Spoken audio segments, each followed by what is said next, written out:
Hello बच्चों, let's read this question. The question से figure A and B show two long straight wire of circular cross section A and B with B greater than A carrying current I which is uniformly distributed across the cross section.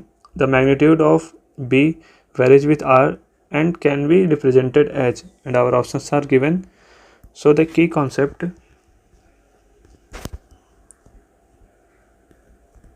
used in this question is magnetic field,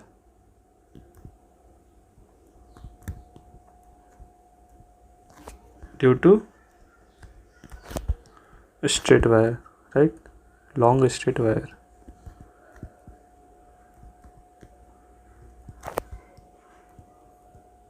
and हम जानते हैं कि अगर हमारे पास कोई magnetic like straight wire दे रखा हो,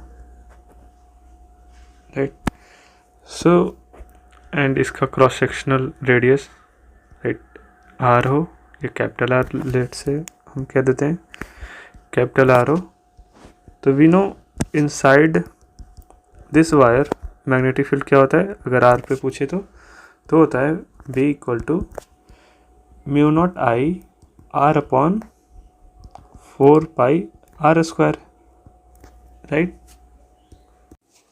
यहाँ पे 4 पाई नहीं, सॉरी, यहाँ पे 2 पाई आर होता है, राइट, 2 पाई आर स्क्वायर। ये होता है inside, right, inside the wire.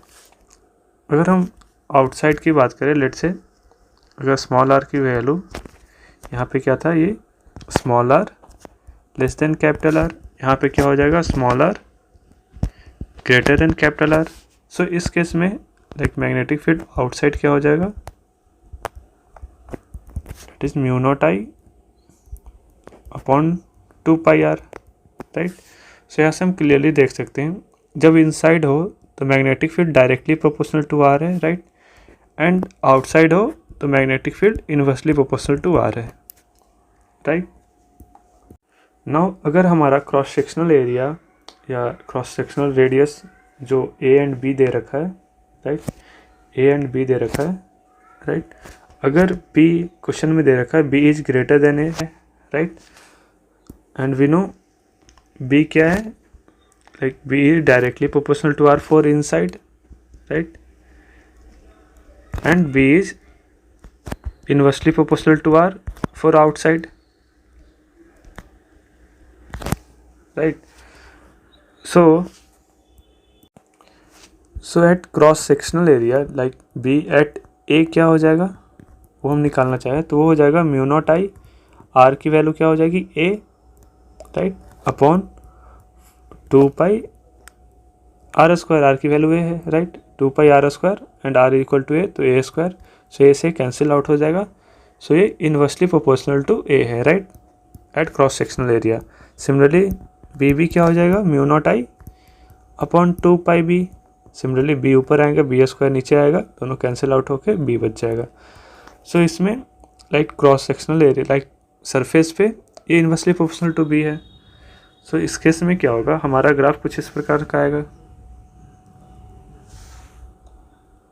अब हमें अब क्या है, देखिए ग्राफ का नेचर हमें पता है, ठीक है, इनसाइड पता है directly proportional to R, outside पता है inversely proportional to R, and cross sectional area like surface पे बी की क्या वैल्यू होगी वो हमें पता है। सो इससे हम ग्राफ ड्रॉ कर सकते हैं इजीली। सो इनिशियली क्या है, ये डायरेक्टली प्रोपोर्शनल टू आर है, राइट। सो सबसे पहले हम ए क्रॉस सेक्शनल एरिया के लिए ड्रॉ करते हैं। सो ये हो गया ऐसे कुछ डायरेक्टली प्रोपोर्शनल टू आर। जब आर की वैल्यू ए की इक्वल आई, ऐसे ए की इक्वल आई, तो इसकी वैल्यू क्या कितनी आ गई हमारे पास, अभी हमने निकाला, that is mu naught I upon 2 pi A, right, and हमें पता है सरफेस से बाहर ही निकलते हैं हमारे पास लाइक नेचर क्या है, डेट इज 1 बाई आर का है, एंड आर बढ़ने पे ये 0 की अटेंड करेगा, राइट। सो ऐसे कुछ हमारा ग्राफ आ जाएगा, right, this is 1 by R and this is proportional to R and this is the value of like magnetic field at A. Now B wire के लिए देख लेते हैं जिसका क्रॉस सेक्शनल एरिया बी है। बी क्या है, हमें क्वेश्चन में दे रखा है ज़्यादा है, लेट्स से यहाँ पे कहीं बी है, राइट। अगर बी ज़्यादा होगा तो magnetic field of B in compare to magnetic field of A क्या होगा, कम होगा, क्योंकि ये डिनोमिनेटर में है, राइट। सो लेट से ये कहीं यहाँ पे आ रहा है, राइट। और इसका भी नेचर क्या है, same inside directly proportional to R, तो स्ट्रेट लाइन ऐसा होगा, राइट, ये हो गया। एंड नाउ आउटसाइड क्या है, इनवर्सली प्रोपोर्शनल टू आर, तो इसका भी नेचर सिमिलरली ऐसा ही आ जाएगा कुछ।